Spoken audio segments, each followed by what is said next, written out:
हम हमेशा फ्यूचर की तैयारी करते हैं, तो इंस्टीट्यूट भी वो हो जो हमारा फ्यूचर ब्राइट करे। स्पोकन इंग्लिश स्टडी वीजा, आइल्स और PTE के लिए ज्वाइन करें American institute of spoken English, India's #1 institute with over 500 branches. This is the Ielts listening test. You will hear a number of different recordings, and you will have to answer questions on what you hear. There will be time for you to read the instructions and questions, and you will have a chance to check your work. All the recordings will be played once only. The test is in 4 parts. At the end of the test, you will be given 10 minutes to transfer your answers to the answer sheet. Now turn to Part 1.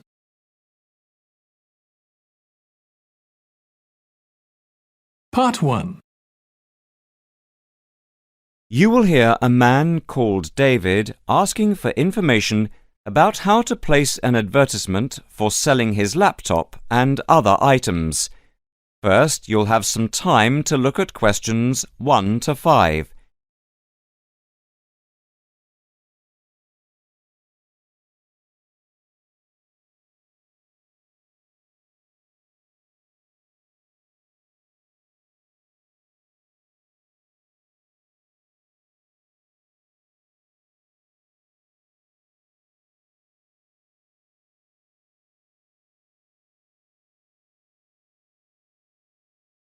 Listen carefully and answer questions 1 to 5. Hi, I'm Debbie. How can I help? Hi, my name's David. I'm just looking to place an advertisement on the main union notice board to sell a laptop and a few accessories, if that's possible. Sure, that's not a problem. I take it you are a member of the Students' Union? Yes, I am. Right then, I'll just get a form up, and as there is no one around, and it looks as if it's going to be quiet for a while, I'll just type the details straight into the computer for you. Thanks very much. No problem. Shall we just title it Laptop for Sale? Yeah, OK. Can you describe it generally? Well, it's in very good condition. In fact, it's hardly been used. Why are you selling it, if I may ask? Well, I've got another one which is much lighter, and I don't really need two. I see. What weight is the one you are selling? It's 3.5 kilograms. That is heavy these days. Can you give more details about the one you want to sell? Right. Well, it's an Allegro, and it's got all the latest programs. OK. What about the memory? The memory is only 0.5 gigabytes. And what about the screen size and the other features? Well, the screen is, let's see, it's 37.5 centimetres with a standard size keyboard and a touchpad, but I've got a cordless mouse that I can put in with it if necessary. Some people don't like using a touchpad. What about ports or holes for attaching things to the laptop? It's got 2 ports. More modern laptops have more than 2 ports for all the extra attachments. They do. Let's see what else is important. Oh yeah, the battery lasts for 2.5 hours, which is okay, but not enough for train journeys. But one thing is that it's not wireless. Right, OK, not wireless. Before you hear the rest of the conversation, you'll have some time to look at questions 6 to 10.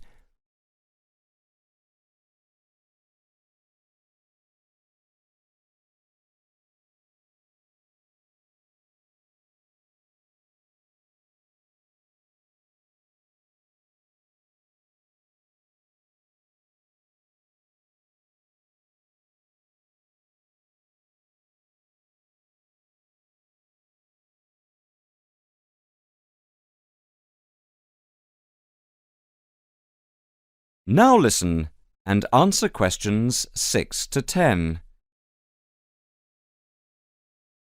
Anything else I can put on the advertisement?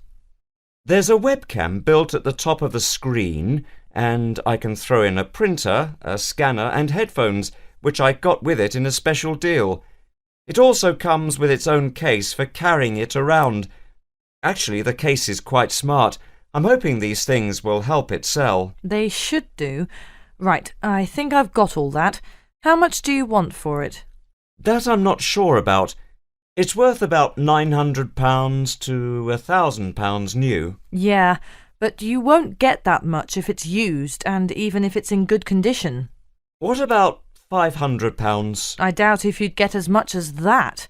More like £200 or £300. If you look at the notice board, there is one on there which is comparable to yours, and it's not more than about £250, I think. As little as that? I'm afraid so. Shall we say £300? OK, put that. Can I take some contact details for the advert? The name's David Bristow.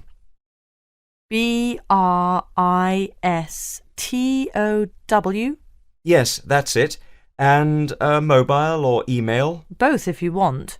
That's 09875 423387. That's it. If you send the picture, I'll add it and print it out and stick it up for you. OK, I can get that to you today. Right, I'll type in here, advert placed the 22nd of October. Fine, and good luck with the sale. Thanks.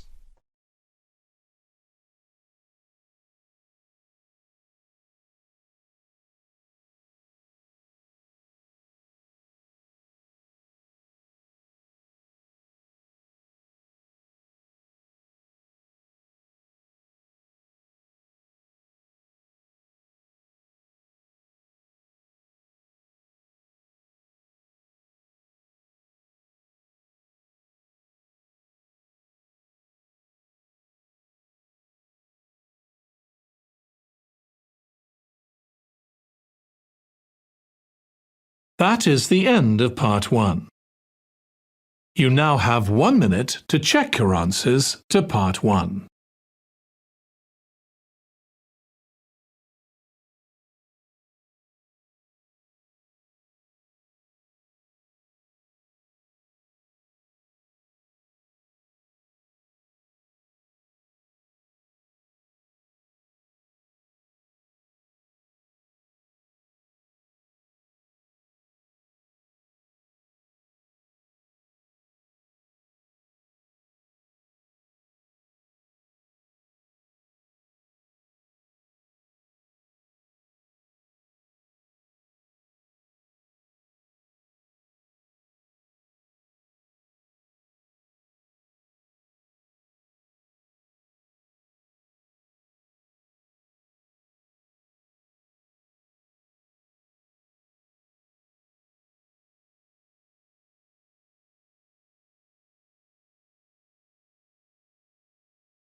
Part 2.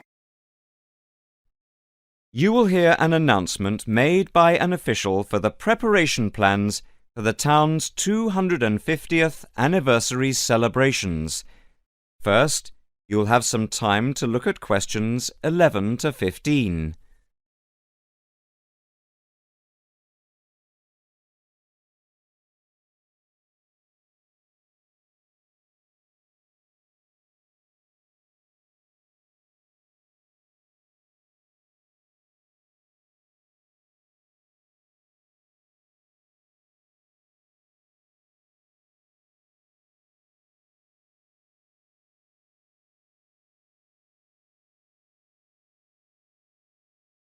Now listen carefully and answer questions 11 to 15.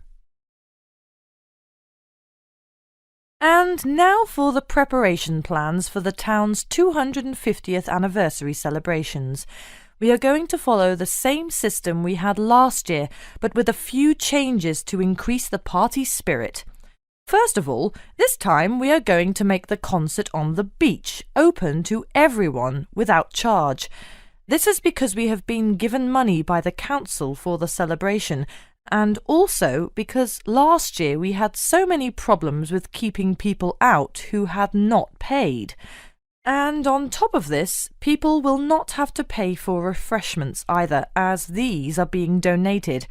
Right now, we are going to divide into 4 teams. The first one, The beach team will be responsible for cleaning up the beach on the Saturday morning, picking up litter, bottles, plastic bags, wood, and anything else that's lying around. Everyone is meeting at the beach shop at 8 a.m. It's an early start, but we want to give everywhere a good, thorough clean. We have had permission from the council to close the beach to get it ready for the anniversary celebration on Sunday. The second team will be responsible for setting out seating in the square for the speeches and prize giving. Again, an early start is preferable, but the vans with the seats can't be there until 9 a.m., so shall we say that everyone should meet at the village hall at 9:30? Starting then will allow extra time if the vans are late.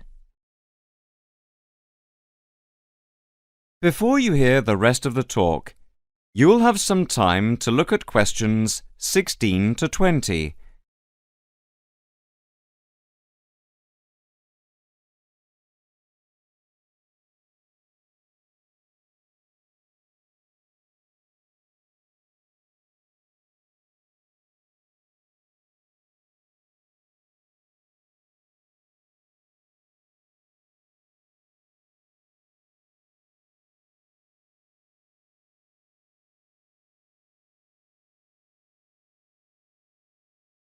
Now listen and answer questions 16 to 20. Now the third team will be the judges. For each of the various competitions we will have 3 judges. On the whole, they will have had experience of judging before. There will be a boat race, a swimming competition, and the best fancy dress. A cash prize will be given to the winner in each category, and for the 2 runners-up there will be book tokens. There is a sponsored mini-marathon, and by the deadline, lunchtime today, we had 263 applicants with ages ranging from 15 to 60. That's 80 more than last year. Each entrant has paid a £20 registration fee to enter, and all the profits will go to the local children's hospital to help fund much-needed specialist apparatus. The fourth team consists of the wardens for the day itself. We are expecting at least 10,000 people if last year is anything to go by. The fields near the entrance to the beach can be used as car parks, and we need wardens to help make sure the actual parking is more organised than last year, which was a mess. We also need someone to be in charge of the first aid, which will be at the entrance to the beach. Finally, we need some volunteers for the clean-up. Last year we didn't do this very well, and so the council has agreed to provide large bags to collect all the recyclable material like glass and plastic, etc. But we have to deal with the rest like leftover food ourselves. We don't want to leave piles of rotten food around or dangerous bottles.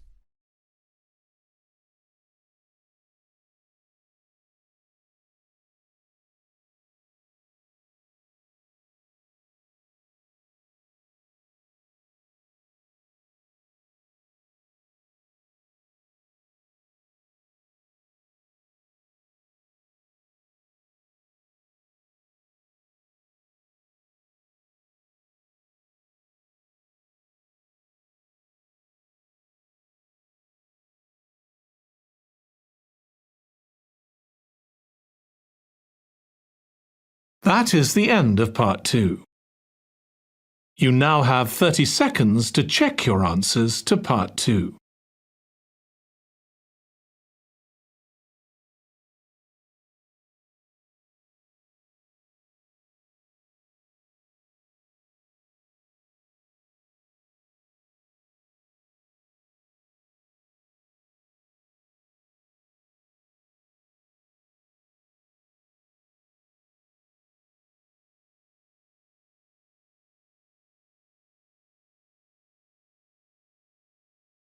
Part 3. You will hear a tutor and a student discussing a research project. First, you'll have some time to look at questions 21 to 26.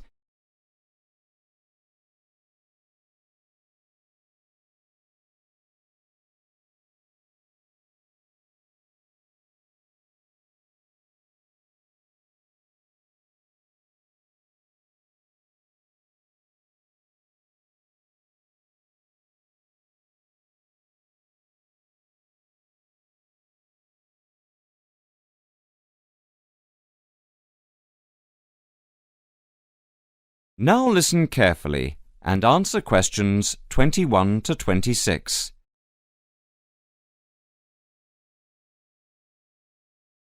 OK, is everyone ready?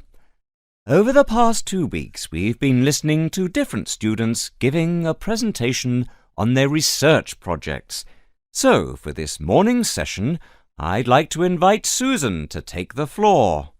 For my project, I looked at different types of study techniques and tried to ascertain what students' opinions of the different methods were. I began with lectures because, of course, they're something we're all familiar with.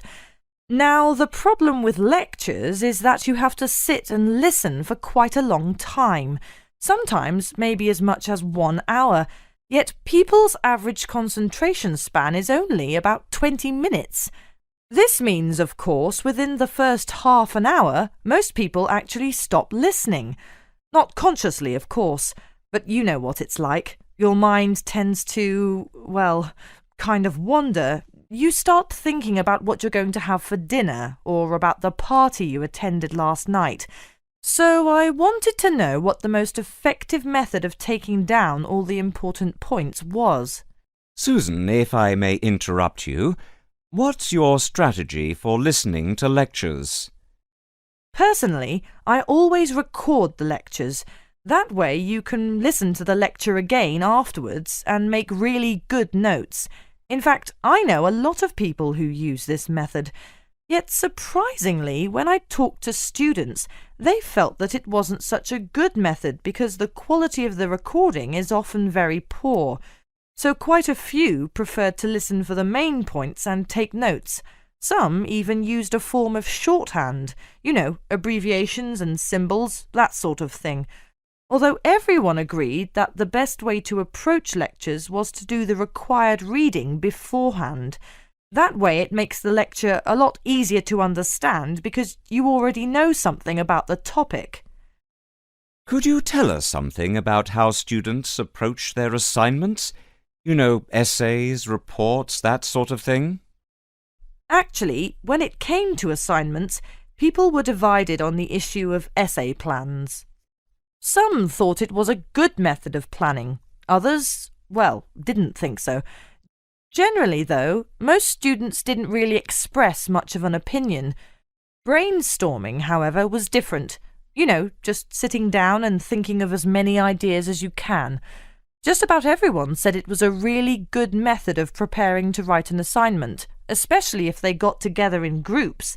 This, they said, was by far the best method because it helped them to really analyse the issues. Discussing ideas was the same. In fact, many respondents claimed they often got together with friends for the purpose of discussing ideas, even if they weren't preparing an assignment.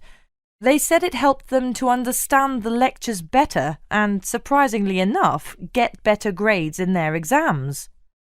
Now, reading, like lectures, is a necessary part of student life, and we all know how much time we spend with our head buried deep in a book. But what exactly is the best way to read?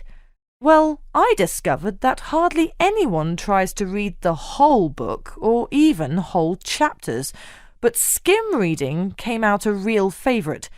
The majority of students I spoke to, in fact, found this to be a really effective technique because it saved lots of time and it meant they could absorb far more knowledge this way. Before you hear the rest of the conversation, you'll have some time to look at questions 27 to 30.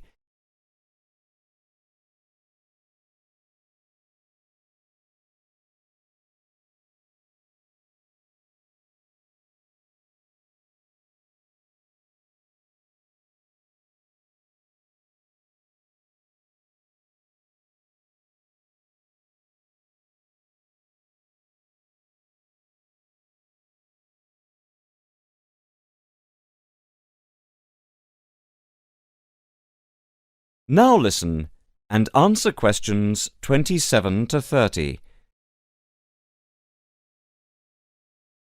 Susan, in your opinion, what do you think is the biggest problem students face at university? Time management.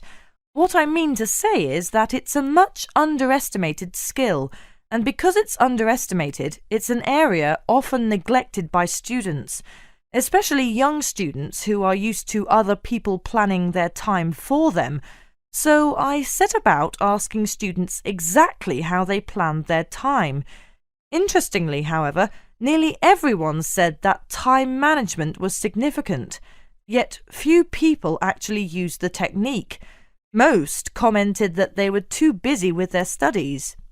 When it came to studies, I found that the vast majority of students worked part-time, generally in the evening, which most respondents claimed was the best time to study because they'd been thinking about the subject all day and many ideas were fresh in their minds. In fact, they said having to work was the biggest burden they had because it meant they couldn't study in an evening and had to study on weekends instead, when they needed to relax and forget about their studies. A few of the respondents even said they got up early in the morning to study. On the whole, I found that time management is most people's biggest problem, and I feel that more should be done by the university to help students to plan their time more effectively. Sorry, Susan, but I'm going to have to ask you to start wrapping up now. We're quickly running out of time. OK, well, the final component of my research was the dreaded exams. Now, I don't know about you, but I really hate exams. But when I talked to the students, I found that some students actually liked them. They were very much in the minority, though, and most students preferred not to have them. I was, of course, interested to learn just how students prepare for their midterm and end-of-term exams, and here people were evenly divided on the issue. I found that most of the younger students preferred to cram. That is to say, they'd spend many hours just before the exam trying to learn as much as possible. Some even said they stayed up all night and never went to bed. And this was because they were too interested in their social life to pay much attention to exams during the term. Older students, however, were much more conservative. They tended to read much more widely and spend time thinking about the topic, making notes and so forth. They did revise, of course, but they rarely spent time cramming. Cramming, they said, is of no use because you only remember the information for the duration of the exam and forget it afterwards.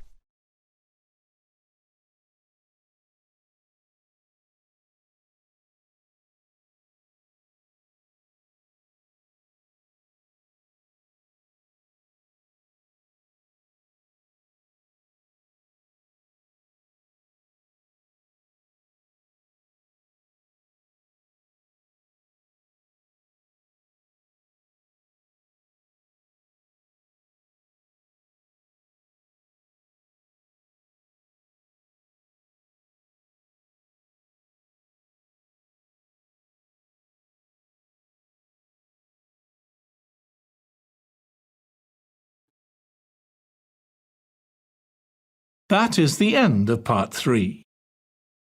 You now have 30 seconds to check your answers to part 3.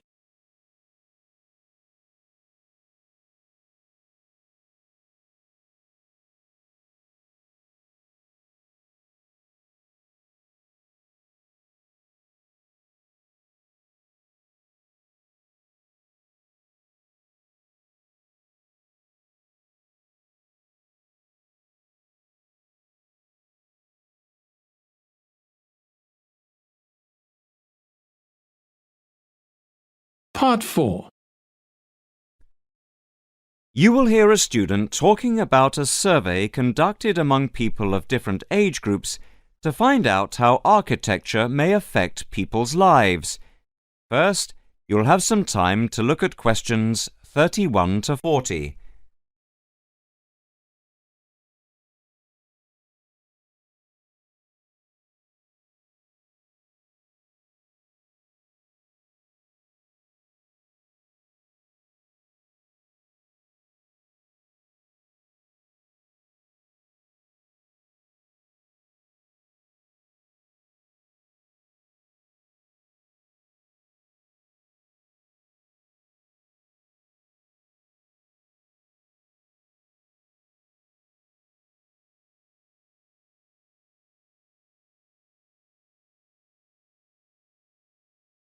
Now listen carefully and answer questions 31 to 40. My group has been doing a project on the importance of architecture in people's lives and whether it has any impact on the lives of people in general. The main part I have played is in the collection of data to find out what effect, if any, various buildings have on people's mood, i.e., whether ugly buildings make people unhappy and whether beautiful buildings do the opposite. We had originally thought of starting measuring people's reactions by using a questionnaire with about 40 questions, which we were going to hand out to people, including students at the university. But we were worried that doing the questionnaire would be too time-consuming for people to fill in, so we gave up the idea. I then asked several of the postgraduate students for advice. One of them came up with the simple idea of showing people images of various buildings from different eras and styles instead of giving out the questionnaire, and asking them to indicate how they felt on a scale of 1 to 5 about the images, where 1 was unhappy and 5 was very happy. People would also be given the option of not saying what they felt. Using the scale meant that it would be much simpler to record people's reactions. I decided to follow this advice, and so the first stage was to collect a large number of images. I used Google to print off colour images of views of houses and apartment blocks where people live, and different types of buildings where they work. I started with about 30 or 40 and reduced them to 10 images. Media resources in the Amory building at the Judd Street branch of the university helped me produce the final images. I had them blown up to A4 size, and we used colour rather than black and white to make the detail on the images clearer. We made 5 sets of images, and for protection when handling, we pasted the images onto hard card. Then, using a machine to wrap them with plastic, we laminated the cards. 5 of us targeted different age groups. We went to a local school where we obtained permission to ask a group of teenagers between 11 and 18. We also asked a sample of the general public, including tourists from all over the world, as they exited the Tate Modern in London, what they thought. We aimed to ask people from different age groups, namely 20 to 40 and 50 and over. What our group learnt most from the project was first of all the value of teamwork, and secondly, we found that we had to appoint a leader to stop us pulling in different directions and falling apart, so this turned out to be an invaluable lesson for all of us. As to the findings, for us they proved intriguing. In the end, the sample consisted of 311 respondents. I thought initially that people wouldn't be interested in taking part. With the youngest age group, their reaction was very mixed. It was clear that the youngest group had no pattern of preference at all, as they frequently gave no reaction to the pictures. For the 20 to 40 age group, we found that they tended to score more in the middle range, around 3. We found that out of the 3 groups, the most likely to be favourably affected by the images, that is, they were more likely to score the images as 5, were those aged 50 and above. And nobody in this age group failed to say what their reaction was, which was unique for the 3 groups. In total, I have to say that about 71 people indicated that they had no reaction at all to an image. Our general conclusion is that we need to find out more about why people react as they do, by perhaps giving them a chance to give reasons for their decisions. I would like to finish there and give my teammates a chance to add anything I have missed or take any questions or suggestions.